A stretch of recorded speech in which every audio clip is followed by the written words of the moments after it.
Hello प्यारे बच्चों, आप सभी का मैं पुनः स्वागत करता हूं हिंदी मीडियम के इस नंबर 1 चैनल शुभम क्लासेस पर। मेरे प्यारे बच्चों, मैं सुधीर सर आप सभी को क्लास 12th में मैथमेटिक्स में संबंधी फलन आज हम डिस्कस करेंगे प्रश्नावली 1.2। देखिए, जो सिलेबस रिड्यूस हुआ है उसके अकॉर्डिंग आपको दो ही प्रश्नावली पढ़ना है, 1.1 और 1.2। अभी तक आपने 4 लेक्चर नहीं देखा है, L1, L2, L3, L4, जाके देखिए, बहुत आनंद आएगा। और सबसे बड़ी बात कि आपको परेशान होने की ज़रूरत नहीं है। मैं इस तरह से आपकी तैयारी करवाऊंगा कि आपका 2022 बोर्ड एग्ज़ाम बहुत बेहतरीन होगा। मैथमेटिक्स में जो सबसे ज़्यादा बच्चे डरते हैं कि मैथमेटिक्स में प्रैक्टिकल नहीं है 30 नंबर का, वो भी जो हमें मिलता है फिजिक्स और केमिस्ट्री में, पैसा यहाँ नहीं है, पूरा का पूरा पेपर आपको 100 नंबर का होता है। तो इस बात से बिल्कुल भी आपको चिंतित नहीं रहना है। मैं आपकी बहुत बेहतरीन तैयारी करवा दूंगा। 2021 में जो बच्चे थे, हालांकि एग्ज़ाम नहीं हुआ, आप उनसे जाके पूछ सकते हैं। अगर थोड़ा बहुत भी अगर आप इस चीज़ को लेके आप श्योर नहीं हो पा रहे हैं कि मैं इस चैनल से पढ़ूं या नहीं पढ़ूं, तो जाके पूछ सकते हैं, तो आपको जानकारी मिल जाएगी और सटीक मिलेगी। ठीक है, इसी श्रेणी में आइए शुरू करते हैं फलन। इसके पहले हमने पढ़ा संबंध क्या है, संबंध को कैसे कार्टेशियन प्रोडक्ट वगैरह के बारे में बताएं, कैसे डिफाइन होता है, कई चीज़ें हमने सीखा है, समुच्चय उपसमुच्चय। ठीक है, आज हम डिस्कस करेंगे फलन। ठीक है, फलन क्या होता है, फलन के प्रकार हमको मुख्यतः 2 प्रकार के पढ़ने हैं, बहुत टाइप्स होते हैं। ठीक है, लेकिन हमको 1 ऑन 2 पढ़ना है, यानी एकाएकी और आच्छादक। इंग्लिश में 1 बोलते हैं, हिंदी में और इसको ऑन 2 बोलते हैं। जो फंक्शन दोनों प्रकार का होता है, बहुत फंक्शन ऐसे होते हैं जो एकाएकी होता है, आच्छादक नहीं होता है, आच्छादक होता है, एकाएकी नहीं होता है। बहुत फंक्शन एकाएकी और आच्छादक दोनों होते हैं। जो फंक्शन एकाएकी और आच्छादक दोनों होते हैं उसे आच्छादित फलन बोलते हैं, इंग्लिश में बोलते हैं बाइजेक्टिव। ये तो बात की बात है। पहले हम देखेंगे कि आखिर में फलन होता क्या है, और साथ में ये भी सीखेंगे कि फलन का प्रांत, यानी इंग्लिश में बोलते हैं डोमेन, फलन का सप्रांत कोडोमेन, और फलन का परिसर क्या होता है, रेंज क्या होता है। और थोड़ा सा ये भी सीखेंगे कि हमने इसके पहले जो संबंध पढ़ा था, रिलेशन, किसी समुच्चय पर ही तो रिलेशन डिफाइन हो रहा था, उस संबंध का प्रांत क्या होता है, सप्रांत क्या होता है, परिसर क्या होता है, और बेसिक डिफरेंस क्या है फलन और संबंध। बहुत इंटरेस्टिंग क्लास है। जितनी भी सारी चीज़ें हम लिखे हैं आपको एकदम समझ में आएगा। प्रश्नावली 1.2 तक ही आपको पढ़ना है। अभी जो सिलेबस रिड्यूस हुआ है, अगर चीज़ें बदलती हैं तो मैं आपको क्लास ले लूँगा। और हमने संबंध में, रिलेशन में, यानी एक्सरसाइज 1.1 में जितने सारे सवाल कराए हैं उतना बहुत पर्याप्त है। आप पिछले साल के पेपर उठा के देखें तो उसी से इर्द गिर्द सवाल आते हैं। चलिए, ज़्यादा समय नहीं लेते, आइए शुरू करते हैं फलन। ठीक है दोस्तों, एक गुड न्यूज़ उन सभी स्टूडेंट के लिए जो अपने बोर्ड एग्जाम की प्रिपरेशन कर रहे हैं, उनके लिए अनअकैडमी लेकर आए अनअकैडमी कॉम्बैट, जिसमें आप मैथ्स एंड साइंस का टेस्ट में भाग लेकर अपनी तैयारी को और मजबूत कर सकते हो। साथ में इस टेस्ट में अगर आप पार्टिसिपेट करोगे तो आपको पता चलेगा कि आप कितने क्वेश्चन सही कर रहे हो, कितने गलत कर रहे हो, और आपको कितना मेहनत करने की ज़रूरत है। साथ में यहाँ पर आप अपना स्कोर भी देख सकते हो, आपका लीडर बोर्ड होगा, आपके साथ हज़ारों स्टूडेंट इस टेस्ट में भाग लेंगे। आप अपनी रैंक भी देख सकते हो कि आप किस रैंक पे हो, और सबसे इंपॉर्टेंट बात, आप यहाँ पर अवार्ड भी जीत सकते हो। मैं आपको टेस्ट का फॉर्मेट समझा देता हूँ। 60 मिनट का टेस्ट होगा, जिसमें आपसे 30 सुपर क्वेश्चन पूछे जाएंगे, और ये हर हफ्ते टेस्ट होता है। इंग्लिश और हिंदी मीडियम दोनों बच्चे दे सकते हैं, और जैसे ही टेस्ट खत्म होता है, जो क्वेश्चन उसमें पूछा जाएगा उनका वीडियो सॉल्यूशन आपको अनअकैडमी के टॉप एजुकेटर द्वारा मिले। साथ में इस अनअकैडमी कॉम्बैट में आप 1 करोड़ तक के स्कॉलरशिप जीत सकते हैं। तो जितने भी स्टूडेंट देख रहे हैं, डिस्क्रिप्शन में आपको लिंक प्रोवाइड किया हूँ, उस लिंक पर क्लिक करके अभी जाकर इनरोल कर लो। और यहाँ पर अगर कोई भी कोड मांगता है तो आप कोड SC12 यूज करना, जिससे आप बिल्कुल फ्री में इस अनअकैडमी कॉम्बैट में इनरोल कर लोगे। ठीक है, फलन भी वैसा ही कुछ है जैसे संबंध होता था। क्लियर हुआ? तो यहाँ पर हम पहले ग्राफ द्वारा क्लियर करेंगे। ठीक है, मान लेते हैं एक समुच्चय A है। देखिए, हम मैपिंग द्वारा क्लियर करेंगे। एक समुच्चय A है, इसके अवयव A, B, C और D है। ठीक है, समझिएगा। एक समुच्चय हमारा मैपिंग द्वारा हम समझ रहे हैं B है। ठीक है, मान लीजिए यहाँ पे 1 है, यहाँ पे 2 है, 3 है, 4 है, 5 है और 6 है। देखिए फलन कैसे डिफाइन होता है। एक समुच्चय A है जिसके अवयव A, B, C, D है। एक समुच्चय B है जिसके अवयव 1, 2, 3, 4, 5, 6 है। अगर आप इसको ऐसे भी लिखें तो आप समुच्चय के रूप में लिख सकते हैं। ठीक है, A, B, C, D। इसमें कोई दिक्कत तो होना नहीं चाहिए। एक समुच्चय B है जिसके अवयव हैं 1, 2, 3, 4, 5, 6। देखिएगा, बड़ा मज़ा आएगा। बहुत इंटरेस्टिंग क्लास है। पहले तो कॉन्सेप्ट क्लियर होना चाहिए। सवाल कैसे लगाएंगे, कैसे किसी फंक्शन को देखेंगे, कैसे चेक करेंगे कि ये फलनवा जो है, फलनवा नहीं फलन, फलनवा तो हो जाता है, हमारे गांव में बोलते हैं फलनवा का लइका, फलनवा का लइका मतलब उनका लइका, ठीक है। जो फलन है, जो फंक्शन है, कैसे एक ही है, क्या ट्रिक है वो हम बताएंगे, अच्छा था कैसे चेक करेंगे वो भी हम सिखाएंगे, लेकिन पहले उसका मतलब समझ में आ जाए तो अच्छी बात है। जो पुराने बच्चे 2021 के हैं वो भी पढ़ते रहें थोड़ा थोड़ा, ठीक है। उसके बाद जैसे हम चैप्टर नंबर 2 में पहुँचेंगे, आव्यूह और सारणिक नहीं प्रतिलोम त्रिकोणमितीय फलन, ठीक है, प्रतिलोम त्रिकोणमितीय फलन। यहाँ पर हम ये कहें कि जो ए हमारा जुड़ा है 1 से, ठीक है, बी जुड़ा है 2 से, कोई दिक्कत, सी जुड़ा है 5 से, क्लियर हुआ, और डी नहीं जुड़ा है, ठीक है। यानी कि अगर हम यहाँ से ए से बी में एक फंक्शन देखिए, एक फंक्शन f है, इसको लिखते कैसे, फलन को लिखते कैसे, तो फलन जो लिखाता है देखिए, एफ आर फलन, फलन कहाँ से परिभाषित है, समुच्चय ए से बी में, इस तरह से लिखते हैं, ठीक है। हर चीज़ सीखिए ए से बी में, ठीक है। एक फंक्शन f है, कहाँ से, ए से बी में, जो ए के जितने भी सारे अवयव होते हैं, बच्चा देखिएगा, समुच्चय ए के जितने भी सारे अवयव होते हैं, ए बी सी डी, यह फंक्शन यानी यह फलन अभी फ़िलहाल जो है ये फलन नहीं है, ये फंक्शन f नहीं है, इसमें कंडीशन होती है फलन होने का कि जो डोमेन का एलिमेंट है यानी जो प्रांत का अवयव है वो एक भी अनपेयर्ड नहीं होना चाहिए, सारे के सारे एलिमेंट का यानी सारे के सारे अवयव का पेयरिंग होना चाहिए समुच्चय b के साथ। यहाँ पे हम देख रहे हैं कि जो यहाँ पे d है, d किसी के साथ पेयरिंग नहीं है। अगर यहीं पे हम d को हम 3 के साथ पेयरिंग कर दें तो यह फंक्शन जो है डिफाइन हो जाएगा, यह फंक्शन f जो है परिभाषित हो जाएगा, कहाँ से, समुच्चय a से समुच्चय b में। समुच्चय a के सारे अवयव को कहलाते हैं फलन का, यानी इस फंक्शन f का क्या, प्रांत, और समुच्चय b के जितने भी सारे अवयव हैं 1 2 3 4 5 6, यहाँ पे देखिए 1 2 3 4 5 6, यह कहलाता है सहप्रांत, किसका, ये फलन f का, ठीक है। तो अगर ये चीज़ क्या हो गया, ये प्रांत हो गया किसका, ये फलन जो f है, और यह क्या हो गया, सहप्रांत हो गया किसका, फलन f का, क्लियर हुआ ये चीज़। लेकिन परिसर क्या हुआ, देखिए समझिए, कंडीशन क्या है, फलन होने की सबसे पहली कंडीशन ये है कि समुच्चय ए का कोई भी अवयव खाली नहीं होना चाहिए, समुच्चय बी का खाली हो सकता है, यानी कि यहाँ पे हम देख रहे हैं कि 4 और 5 का कोई जोड़ीदार नहीं है समुच्चय ए में, खाली है, तो समुच्चय बी के अवयव अनपेयर्ड हो सकते हैं। पहली बात ये, समुच्चय ए के यानी कि जो प्रांत के प्रत्येक अवयव का इसमें क्या होना चाहिए, पेयरिंग होना चाहिए, समुच्चय बी के प्रत्येक, समुच्चय बी के किसी न किसी अवयव के साथ क्या होना चाहिए, पेयरिंग होना चाहिए। इसको बोलते हैं ए का इमेज है, ए का प्रतिबिंब है 1, बी का प्रतिबिंब है 2, सी का प्रतिबिंब है 5, डी का प्रतिबिंब है 3, समझ में आया। अब सबसे बड़ा बात है कि परिसर क्या होता है, इसमें देखिए सब समझ में आ जाएगा, परिसर क्या होता है। तो परिसर होता है कि समुच्चय बी में जो जो अवयव का पेयरिंग है, ठीक है, समुच्चय ए के किसी न किसी अवयव के साथ, किसका किसका है, 1 का है, 2 का है, 3 का है, 5 का है, 4 और 6 तो अनपेड है, तो यानी कि जो परिसर होता है बच्चा 1, 2, 3, 5, ठीक है, तो ये हो जाएगा। प्रांत समझ में आ गया, सह प्रांत समझ में आ गया, और परिसर भी यानी इंग्लिश में बोलते हैं रेंज, डोमेन, कोडोमेन और इंग्लिश में बोलते हैं रेंज। सीबीएसई बोर्ड के बच्चे भी देख सकते हैं। समझ में आया, कोई दिक्कत परेशानी नहीं होना चाहिए। वीडियो पसंद आ रहा है वीडियो को लाइक करिएगा, चैनल पे नए हैं तो चैनल को सब्सक्राइब कर लीजिएगा। 2022 में शुभम क्लासेज आपको बेहतरीन तैयारी करवा के भेजेगा एकदम पूरी तरह से। अगर आपने थोड़ा बहुत भी गंभीरता दिखाया है तो इस चैनल पे कोई खाली हाथ नहीं गया है, जब भी आया है कुछ न कुछ सीख के गया है, ये मेरा वादा है, ठीक है। तो समझ में आ गया फलन को कैसे रिप्रेजेंट करते हैं।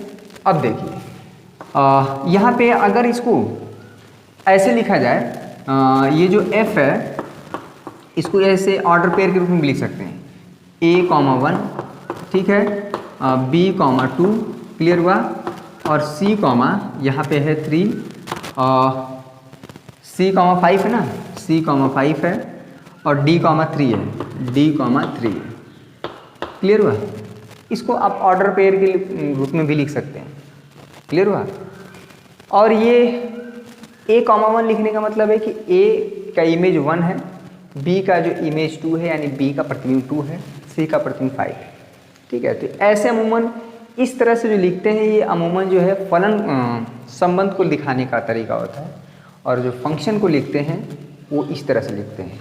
एक फंक्शन f परिभाषित है समुच्चय a से समुच्चय b में, समुच्चय a के प्रत्येक अवयव को फलन का प्रांत बोलते हैं, समुच्चय b के प्रत्येक अवयव को फंक्शन का सह प्रांत बोलते हैं, और वह अवयव जो समुच्चय a के किसी न किसी अवयव के साथ जुड़े हैं समुच्चय b में, वह क्या कहलाते हैं? परिसर कहलाते हैं, रेंज कहलाते हैं। समझ में आ गया? तो किसी फंक्शन का आप डोमेन, कोडोमेन और रेंज आप बता सकते हैं। और फंक्शन डिफाइन होने के लिए सबसे पहली कंडीशन ये है कि यहाँ पे समुच्चय a के प्रत्येक अवयव का प्रतिबिंब होना चाहिए समुच्चय b में, पहली कंडीशन। ठीक है, अब आइए इसी से सीखते हैं फंक्शन 1 1 आन 2 क्या होता है। ठीक है, 1 1 आन 2 क्या होता है, समझ में आ गया? तो बहुत ज़्यादा डिटेल में नहीं जाएंगे, क्योंकि फंक्शन अगर हम चेक करने लगें तो फंक्शन के प्रकार भी बहुत ज़्यादा हैं और बहुत ज़्यादा सवाल होते हैं, आते हैं। कॉम्पिटिटिव एग्जाम में जब आप पढ़ेंगे तो इतना सारी चीज़ें जानकारी होना चाहिए। फिलहाल आप बोर्ड की तैयारी कर रहे हैं, बोर्ड में आप अच्छा नंबर चाहते हैं तो टू द पॉइंट चीज़ों को पढ़ना पड़ेगा। ठीक है, आइए टाइप्स ऑफ फंक्शन को डिस्कस करते हैं। चलिए बच्चों, हम देखते हैं, इसी के अकॉर्डिंग हम समझ लेते हैं। पहले देखिए, एक हमारे दिमाग में आइडिया होना चाहिए कि आखिर में एक का मतलब क्या होता है, उसका व्यवहारिक मतलब क्या होता है। बाद में मैथमेटिकल ट्रीटमेंट द्वारा हम चेक करेंगे फंक्शन कोई दिया हो कि अरे ये 1 1 है कि नहीं, एक है कि नहीं, तो बात की बात है, अभी थोड़ा समझ लेते हैं। मान लीजिए एक फंक्शन f समुच्चय a से समुच्चय b में परिभाषित कैसे है। समुच्चय a में क्या मन कर रहा है? x, y और z। ठीक है, समुच्चय b में क्या है भाई? हमारा ले लेते हैं √2, ये है 5 और ये है 7, इधर ले लेते हैं √11। ठीक है, ये मतलब हुआ फंक्शन, ये हमारा समुच्चय a है। ठीक है, और ये समुच्चय b है, और यहाँ से यहाँ तक यानी समुच्चय a से समुच्चय b में एक फंक्शन f परिभाषित है, और इस तरह से है कि x का पेयरिंग है बच्चा 5 से। ठीक है, y का पेयरिंग है √2 से। ठीक है, देखिए z अगर खाली है तो ये फंक्शन होगा ही नहीं। फलन होने के लिए सबसे पहली कंडीशन है कि डोमेन यानी समुच्चय a का कोई भी अवयव खाली नहीं होना चाहिए, अनपेयर्ड नहीं होना चाहिए। समुच्चय a के प्रत्येक अवयव का समुच्चय b के साथ किसी न किसी अवयव के साथ लगा होना चाहिए, जुड़ा होना चाहिए। ठीक है, समझ में आ गया? जैसे बहुत बार होता है क्लास में, बहुत बच्चे ऐसे होते हैं कि उसका किसी से नहीं पढ़ता है, तो ऐसा नहीं होना चाहिए। कम से कम एक ऐसा छात्र, एक ऐसा दोस्त होना चाहिए जिससे आपकी पटे।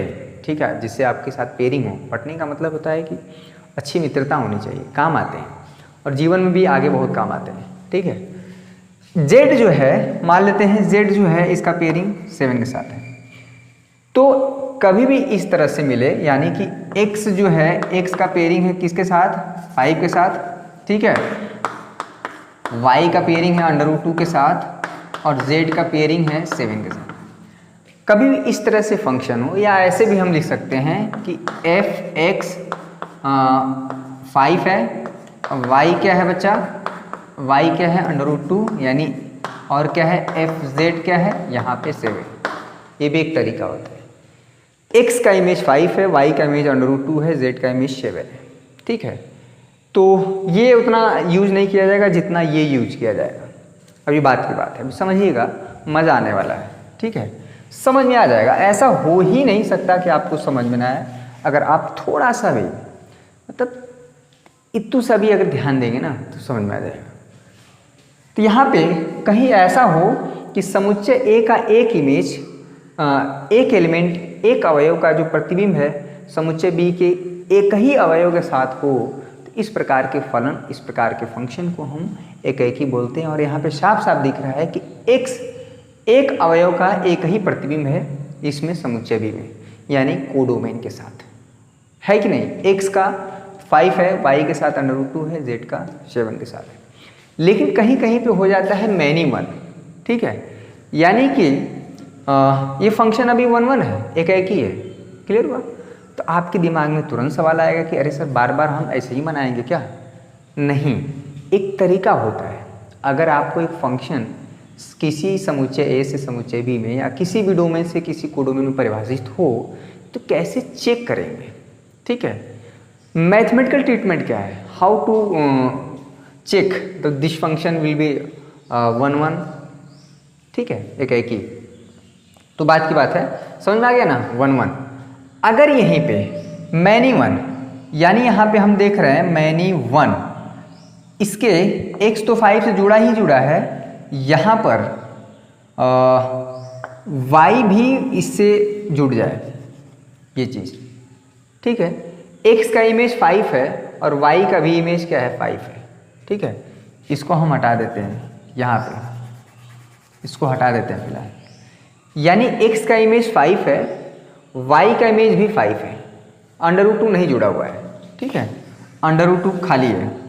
x का इमेज भी 5 है, y का इमेज भी 5 है, और इस प्रकार का फंक्शन होता है तो इसको बोलते हैं मैनी 1, ठीक है? मैनी 1 यानी इसके कई अवयव इसके एक ही अवयव से जुड़े हों, यानी इसके एक से अधिक अवयव का जो प्रतिबिंब हो, यहाँ पे एक ही अवयव हो, एक ही एलिमेंट हो, इस प्रकार के फंक्शन को बोलते हैं मैनी 1। और यहाँ पे हम देख रहे हैं कि f(x) यानी 5 है और fy भी क्या है बच्चा? 5 है।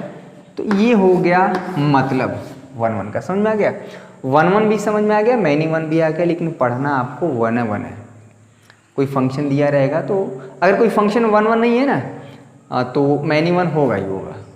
आंटू अलग चीज़ है, यानी आच्छादक, उसकी बात करेंगे। समझ में आ रहा है कि नहीं? मज़ा आ रहा है? चलिए, बीच बीच में हम आपको गाने वाने भी सुनाते रहेंगे, ठीक ठाक गा लेते हैं, मनोरंजन ठीक ठाक हो जाता है। लेकिन अभी थोड़ा मोमेंटम बन जाए, थोड़ा बच्चे जुड़ जाएं, और आपको वीडियो पसंद आ रहा है तो अपने आसपास के जितने भी छात्र हैं उनको बताइए कि भैया शुभम क्लासेस 9,12,000 छात्रों का भरोसा, और पिछले कई सालों से बेहतरीन रिजल्ट दे रहा है। बोर्ड एग्जाम की हम बात कर रहे हैं, जो चीज़ हम लोग कर सकते हैं बेहतर उसी की बात करेंगे, बहकाने फुसलाने वाला काम नहीं, ठीक है? चलिए, तो कैसे कोई फंक्शन अगर दिया हो तो हम पता करेंगे, थोड़ा सा आच्छादक भी समझ लेते हैं, ठीक है? तो उसके बाद हम लोग डिस्कस करेंगे कि कैसे चेक किया जाएगा। चलिए बच्चों, दूसरे टाइप का जो फंक्शन है आच्छादक फलन आंटू फंक्शन, इसके बारे में भी थोड़ा सीख लेते हैं। अब देखिए, आपको 8-10 दिन बाद कुछ नया नज़र आएगा। स्मार्ट बोर्ड की तैयारी हो रही है और हम लोग चाह रहे हैं कि जल्द से जल्द इस पे काम हो। सारे टीचर अभी अलग अलग जगहों पे हैं, इंग्लिश वाले सर हैं, फिजिक्स वाले सर हैं, तो आपको जल्दी जो बच्चे एप्लीकेशन जोड़ रहे हैं बहुत परेशान ना हो, पैनिक ना हो कि अरे मेरा पैसा बर्बाद हो गया, ये हो गया। आपको चीज़ें मिलेंगी। आच्छादक फलन क्या है, उसका मतलब क्या है, समझ लेते हैं। उसके बाद दोनों हम फंक्शन कैसे चेक करेंगे। माना एक फंक्शन f समुच्चय ए से बी में इस तरह से परिभाषित है। पहले तो समुच्चय ए में मान लीजिए, इसको जो हम रिप्रेजेंट कर रहे हैं ना, इसको बोलते हैं प्रतिचित्रण। मैपिंग द्वारा हम समझ रहे हैं फंक्शन को। पहले हमने सीखा कि फलन क्या होता है, फलन को रिप्रेजेंट कैसे किया जाता है, फलन का डोमेन क्या होता है, कोडोमेन क्या होता है, रेंज क्या होता है, 1 1 आंटू क्या है। तो एक बेसिक आइडिया फलन का हमारे दिमाग में फिट हो गया, ठीक है? मान लेते हैं यहाँ पे है 2 है, 4 है, मान लीजिए 7 है, यहाँ पे 8, और यहाँ पे मान लेते हैं, यहाँ पे क्या माने भाई बताइए? चलिए, यहाँ पे 8 और यहाँ पे 7, यहाँ पे ए मान लेते हैं और यहाँ पे मान लेते हैं सी, ठीक है? ये समुच्चय बी, ये हालांकि समुच्चय ए और समुच्चय बी में एक ही सेट भी हो सकता है, इसमें कोई दिक्कत नहीं है, ठीक है? ए से बी में एक फंक्शन f है और इस तरह से फंक्शन है कि जो 2 का इमेज है 7 है, ठीक है? 4 का है क्या इमेज a है, 7 का 8 है बच्चा, ठीक है? और 8 का क्या है c है। समझ में आ गया? क्या है मतलब कि f2 यानी 2 का इमेज क्या है बच्चा 7 है, f4 का इमेज क्या है यहाँ पे a है, ठीक है? f7 का इमेज क्या है यहाँ पे 8 है और f8 का इमेज क्या है बच्चा यहाँ पे c है। कोई फंक्शन इस तरह से हो, देखिए इसमें कोई अवयव तो खाली नहीं होना चाहिए, तो फलन होने की पहली कंडीशन है। अगर 8 का इमेज कोई नहीं है समुच्चय बी में तो ये फलन ही नहीं होगा। 1 1 आंटू की बात ही खत्म हो गई। पहले वो फलन हो तब किस प्रकार का फलन है, 1 1 है कि आंटू है, बात की बात है ना। ठीक है, चलिए आप पहले बीमार होंगे तभी पता चलेगा कि कौन सी बीमारी है। अगर आप ठीक हैं, स्वस्थ हैं, तो पता ही नहीं चलेगा कि आपको मतलब पहले चीज़ें जो हैं कंडीशन वो तो होना चाहिए, उसके बाद बात की बात हो।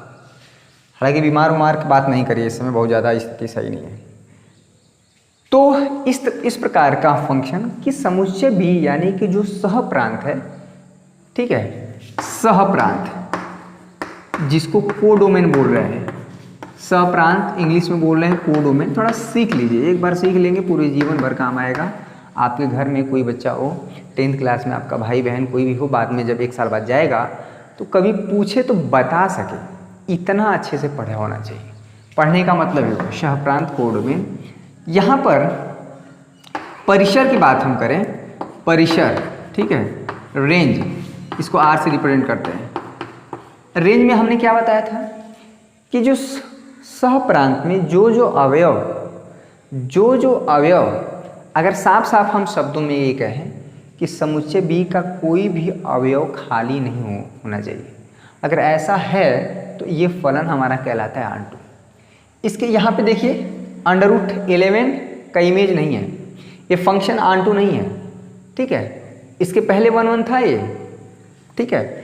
यानी समुच्चय B का अगर एक भी अवयव अनपेयर्ड है, यानी समुच्चय B का समुच्चय A के साथ, यानी जो समुच्चय A में जितने भी सारे अवयव हैं, समुच्चय B का कोई न कोई प्रतिबिंब है, इस प्रकार का फलन होता है, उसको बोलते हैं आंटू।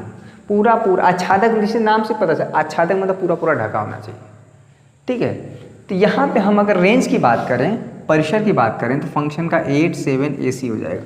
8 7 A, C फंक्शन का परिसर हो जाएगा। अब फंक्शन का सहप्रांत क्या है? सहप्रांत क्या होता है बच्चा? सहप्रांत, ठीक है, सहप्रांत यही होता है 8 7 AC, यानी कोडोमेन, ठीक है। डोमेन तो ये होता है 2 4 7 8। कोडोमेन क्या होता है? ये सेट B का पूरा है। और रेंज क्या होता है, परिसर क्या होता है? वह एलिमेंट जो जुड़े हों, ठीक है। यहाँ पर अगर फंक्शन का हम रेंज देखें, R देखें, ठीक है, समझिएगा, तो क्या आएगा? √2 नहीं जुड़ा है, तो यहाँ पे रेंज जो केवल आएगा 5 आएगा और क्या, (7) आएगा, जो परिसर है, ठीक है, परिसर है। √11 और √2 नहीं आएगा। क्लियर हुआ? तो परिसर और सहप्रांत में अंतर है।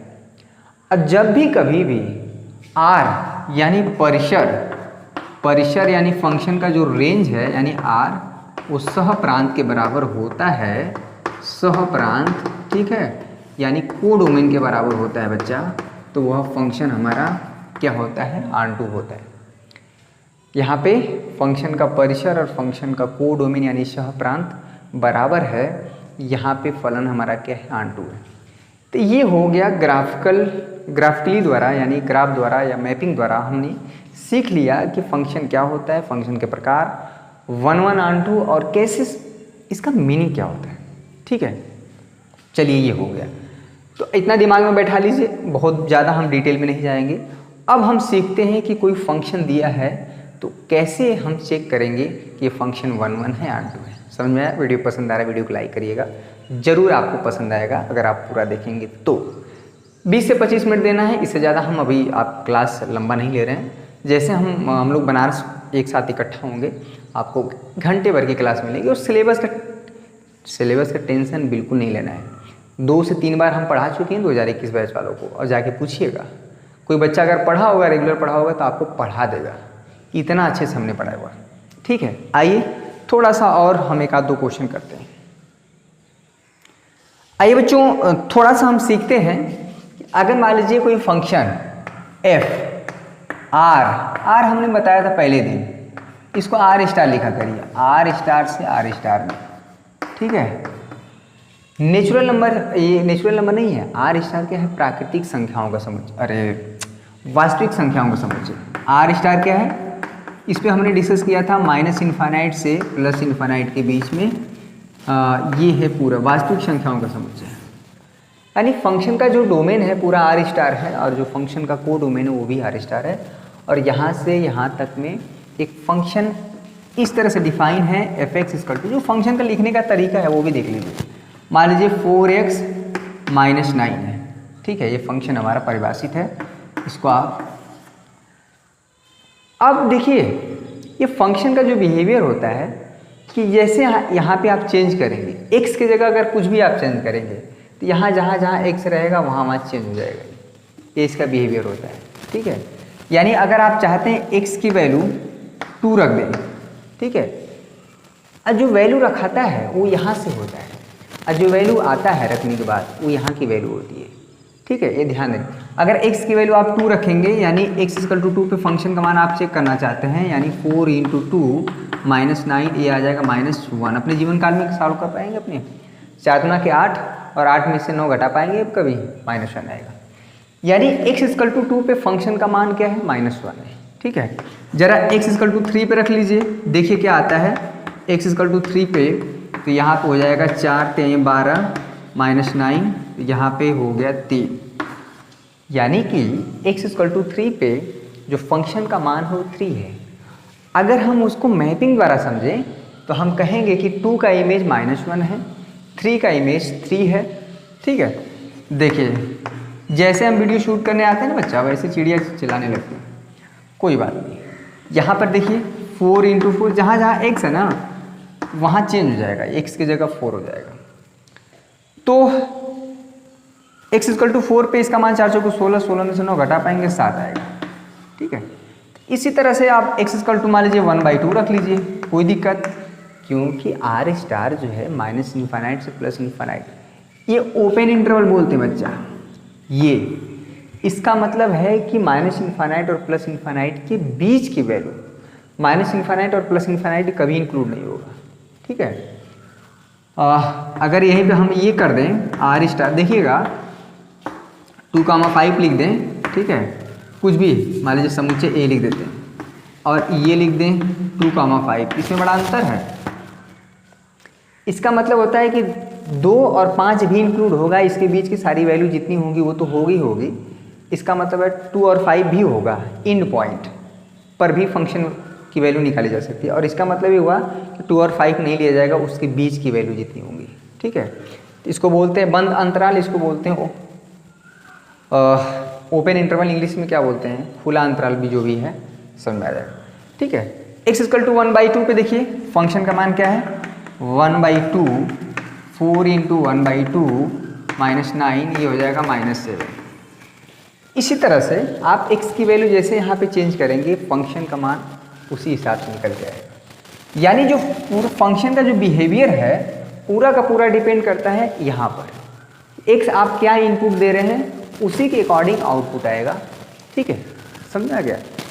अगर यहाँ पे x की जगह ना आप x की जगह ऐसे डब्बा डाल दीजिए, तो जहाँ जहाँ x है वहाँ डब्बा हो जाएगा, ठीक है। 4 इंटू डब्बा -9, अब डब्बा क्या है वो अलग बात है, लेकिन ये जो डब्बा होगा इसी की वैल्यू होगी, ठीक है। तो ये थोड़ा सा फंक्शन को कैसे लिखते हैं, कैसे रिप्रेजेंट करते हैं, कैसे इसकी वैल्यू यहाँ पे इनपुट देने पे कैसे आउटपुट आता है, और इसको हम मैपिंग के द्वारा भी लिख सकते हैं, ठीक है। अभी थोड़ा सा मज़ा आ रहा है कि नहीं, कोई दिक्कत परेशानी हैरानी दुख तकलीफ होना चाहिए ज़िंदगी में, अगर दुख तकलीफ नहीं है तो क्या फ़ायदा, ठीक है। तो अभी हम शेष चीज़ें कल डिस्कस करेंगे कि फंक्शन कैसे चेक करेंगे कि 1 1 है ऑन 2 है, और कल ढेर सारे क्वेश्चन करेंगे, ठीक है, प्रश्नावली 1.2 का। तो 6 लेक्चर में हमारा प्रश्नावली 1.1 और 1.2 ख़त्म हुआ, और जो भी चीज़ें बेसिक थी वो हमने पढ़ाएं। फंक्शन कंपोजिशन ऑफ फंक्शन पढ़ना नहीं है, फंक्शन इन्वर्टिबल यानी व्युत्क्रमणीय फलन क्या होता है उसको नहीं पढ़ना है, जो हमारा सिलेबस ख़त्म हुआ है हटा है, ठीक है। तो परेशान बिल्कुल नहीं होना है, बहुत अच्छे से पढ़ेंगे, धैर्य के साथ पढ़ेंगे, कंटिन्यू आपको वीडियो मिलता रहेगा बीच बीच में। कल तो बारिश बहुत हुई, मोबाइल ही डिस्चार्ज था, मोबाइल चार्ज ही नहीं हो पाया। और बारिश बताइए कहाँ कहाँ हो रही है, लगभग सारे जिलों में हो रही है। जहाँ जहाँ बारिश हुई थोड़ा हमें कमेंट करके बता सकते हैं, और बारिश से क्या फ़ायदा हुआ है क्या नुकसान हुआ है इस पर भी आप बता सकते हैं। मुझे तो लग रहा है कि जैसा लोगों का माहौल है, जितने हम भी किसान के ही बेटे हैं, तो लोगों को बारिश से खुश हैं कि अब खेत जोतवाना है, जैसे थोड़ा सा मौसम साफ होगा उसे खेत जुतवा देंगे, ताकि जो अगली फसल है धान की तैयारी हो रही है, धान का बिया हुआ पड़ गया है। ठीक है, तो आज के लिए बस इतना ही मेरे प्यारे बच्चों। कैसा सेशन लगा आज का? अच्छा लगा तो इस बात पे आप ज़रूर लाइक करिएगा, और ये वीडियो पसंद आया तो कमेंट जरूर करिएगा। लेकिन चैनल पे आप नए हैं तो चैनल को सब्सक्राइब करके बेल आइकन को दबा लीजिएगा। और जल्द ही हम लोग स्मार्ट बोर्ड की तरफ काम चल रहा है, ऐसा नहीं कि हम लोग बैठे हुए, और बेहतर से बेहतर एजुकेशन प्रोवाइड करने का हम लोग का पूरा टीम का यही है उद्देश्य। ठीक है, तो आज के लिए बस इतना ही। कल मिलते हैं इसी जोश जुनून के साथ। तब तक के लिए आप सभी का बहुत बहुत शुक्रिया। जय हिंद।